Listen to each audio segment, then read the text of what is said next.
This is Mindful Man reading chapter 24 entitled Caves. Jasper walked along the beach for 5 minutes, but he soon realized that he needed some peace and quiet from the shouting of the holidaymakers and the shrieking of the gulls. So he decided to walk along the beach until he was tired or found something interesting to see. Maybe I could find a special shell to show him to Mum, he thought kindly, but he knew he couldn't be too long as he didn't want his mum to wake up and to wonder where he was. Soon his mum and the people on the beach were just specks in the distance, and the beach was becoming less sandy and more pebbly. He didn't want to trip up and fall over. It was becoming more like an obstacle course, he thought. Jasper could see caves in the distance, and they reminded him of the Robinson Crusoe books he'd loved to read, so he decided to go in.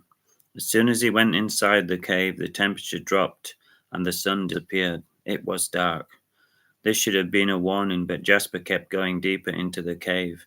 His curiosity was stronger than his fear. Then a large crab scuttled in front of him, making him jump. He'd never seen a crab up close before, and it was so large and menacing looking that he was pleased that it began going in the opposite direction. Jasper went another 50 yards into the cave. Then he heard the sound of male voices. He was surprised but wary, and he moved into the shadows. At the sound, and the people came towards him. They were carrying big round barrels and whistling away happily.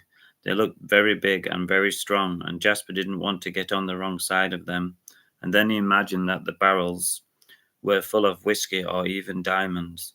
It definitely looks illegal, he thought, and then he felt a strong urge to sneeze. Not just a little sneeze, but a very loud one.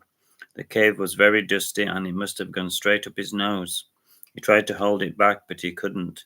Achoo, achoo, he sneezed, and the sound echoed around the cave like a shotgun blast. Who goes there? Said one of the men, and Jasper quickly pressed the button on his magic watch. He was instantly invisible. It was such a relief.